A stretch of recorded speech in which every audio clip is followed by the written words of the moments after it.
এই যে আপনাকেই বলছি, একটু কি সময় হবে আমার এই ভিডিওটা দেখার জন্য? যদি ভিডিওটা দেখার সময় হয় তো একটু দেখে নিন। বড়জোর আপনার একটু সময় আর একটু এমবি শেষ হলো, এতে আমার একটু উপকার হবে। আপনার কাছে তো টাকা পয়সা চাইছি না। নমস্কার, আপনাদের সকলকে জানাই শুভ দীপাবলির প্রীতি শুভেচ্ছা, অভিনন্দন। আশা করি আপনারা সকলেই ভালো আছেন, আর আমিও মোটামুটি আপনাদের ভালোবাসায় আমিও ভালো আছি। প্রথমেই আমার একটা ভিডিও যে ক্লিপিংটা দেখলেন, তো বোঝা যাচ্ছে না হয়তো, তবে পিছনে দুটো দাদাভাই, সামনে যে দাদাভাইয়ের কোলে আমি, ওটাই আমি। আর দেখুন, প্রথমত যে আমার সাথে যে আমার বন্ধু রয়েছে, ও অতটা ভিডিও ক্লিপিং বা ফটো তোলা বলুন, ও এইসব সম্বন্ধে এতটা অভ্যস্ত নয়। ওই কারণে অত সিনেমাটিক শট নিতে পারে না।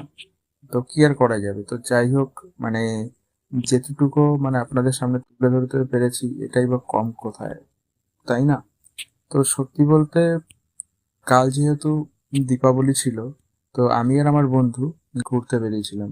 তো বেশ প্রতিটা মণ্ডপেই আমরা ঠিক ঘুরেছিলাম, কিন্তু ভিতরে তো আমি প্রবেশ করতে পারিনি, ও ভিতরে ঢুকেছিল।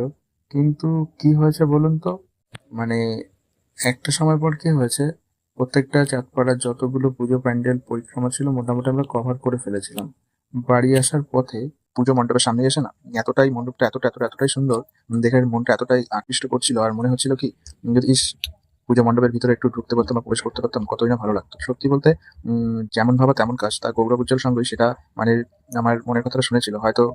মা তারাও চাইছিল যে মানে অন্তত যাতে পুজো প্যান্ডেলটা ভিতরে পরিক্রমা করি, কিংবা ভিতরের কারিকার্যটা যদি একটু দেখতে পেতাম, কতই না ভালো হতো, তাই না বলুন? বাইরে থেকে যত কিছুই হোক না কেন, বাইরের মানে থেকে কি আর ভিতরের সৌন্দর্যটা বোঝা যায়? সত্যি বলতে দাদাভাইগুলো এতটা পরিমাণ ইয়ে করছিল, আমি বলছিলাম যে না, যাবো না। তখন ওরা জোর জবরদস্তি করে এক প্রকার আমাকে নিয়ে যায়, এবং ওখানে যে দাদাভাইটা করেছিলাম, ওই দাদাভাইটা প্রসাদ খাইয়ে দিল, তারপর অনেক ধরনের কথা বললো, তারপর একটা দাদাভাই ফোন নাম্বার শেয়ার করলো। সত্যি বলতে ওনারা খুবই ভালো, আর সত্যি বলতে ওনাদের ব্যাপারটা এতটাই ভালো, না খুব আমার ভালো লেগেছিল। তো আমাদের মতো মানুষের পাশে যদি এই সকল দাদাভাইরা এগিয়ে আসে, তো আমাদের মনটাও খুব ভালো লাগে। অনেক কথাই বাকি রয়ে গেল, অনেক কথাই বলতে পারলাম না, কারণ কি, সময়ের অভাবে। এবার অন্য একটা ভিডিওতে যদি সময় পাই তো সেটাতে আলোচনা করবো বিস্তারিত। তো সকলেই ভালো থাকবেন, আর সবার খুব ভালো কাটুক এই কামনাই করি। ধন্যবাদ। ভিডিওটি ভালো লাগলে লাইক শেয়ার করে পাশে থাকবেন। টাটা।